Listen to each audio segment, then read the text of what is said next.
Welcome to the Cinema Gold Show. I'm your host, Larry Lease, and on today's episode, we're beginning our series On the Con, a review of Leverage.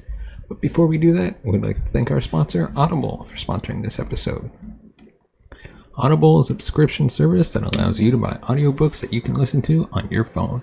Audible allows you to choose from a gigantic array of audiobooks, narrated by amazing narrators, that you can listen to from anywhere.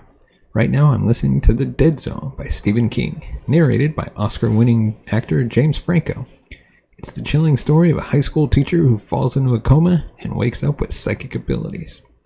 In all seriousness though, audiobooks are great for when you're alone and maybe thinking about stopping from watching YouTube. You can get a free audiobook by going to audibletrial.com/Larry21. So now let's get into today's topic. Now let's dive into the Season 1 review of Leverage. The rich and powerful, they take what they want. We steal it back for you. And sometimes bad guys make the best good guys. We provide leverage. Definitely one of my all-time favorite shows. Leverage definitely proved itself worthy of a second season. With a team of lovable characters and thrilling schemes, this show has really found itself a tidy escapist niche. That's not to say that there weren't some uneven moments throughout this series, but the balance of dark humor and intelligent writing usually made the save in the end. I'm of the personal opinion that the exceptional two-part season finale redeemed a lot of hiccups that plagued the season. Those two episodes provided a ton of intrigue and deftly struck a chord that was both dramatic and comedic. The premise of the show itself is quite clever. A down-and-out honest insurance claims investigator leads a group of thief savants in a Robin Hood type scenario where they help ordinary victims find retribution against greedy corporations. If you had to compare it to an Ocean's movie, it would probably be most similar to the third, since the team, who are now all independently wealthy thanks to the first episode, never do a job for personal monetary gain.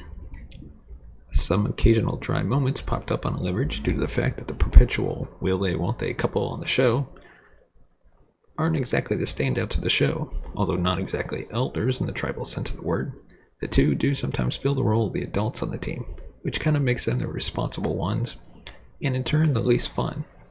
I'm not saying that they're bad characters, they're just the lesser of the five, and it was a bit of a strain to get fully invested in their burgeoning love affair. But the affair never actually came to fruition, and Sophie was dealt a bit of a traitor's card near the end, which worked just fine for me.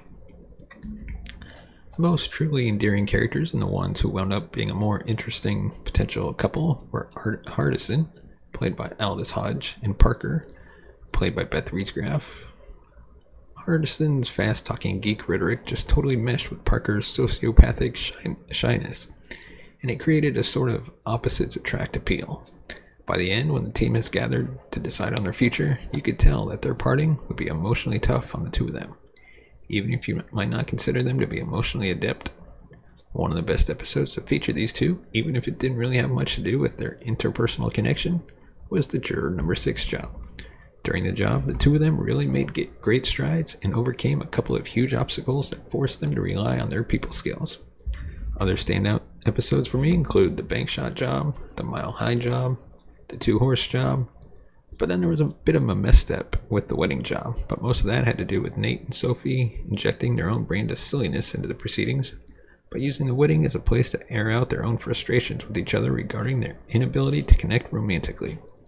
Sophie herself is a strange character. Gina Bellman is certainly a fine actress, and by the end, her character is really the one who wants to help save Nate from his drinking, even if it's just to make him presentable and respectable enough to enter into a relationship.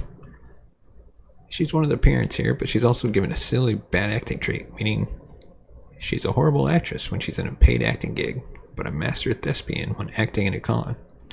It was a great little device for her, but it seemed not to mesh as well when her character began to develop a more serious affinity towards Nate. The least developed character here has to be Elliot, but there's still a great little undercurrent to be found with him. By the second day job, you come to realize that Team Leverage really is his first real family, and the prospect of leaving them behind just rips him apart inside. Elliot was given some of the best mini flashback sequences, which give you a bizarre and comic look into his past life as an international soldier of fortune. Elliot works best when he's interacting with Hardison, and together they give you an unexpectedly original pairing of a badass and a guy who stays up for days playing World of Warcraft. For the Horde. Or Horde, excuse me. Let us know in the comments section below what you thought of Leverage Season 1. Were you a fan of the show? Did you watch it? Of course, as you may not know, you can catch it on Amazon Prime as part of Freebie. And as always, if you want to support the show, you can buy us a coffee at buymeacoffee.com/cinemagold.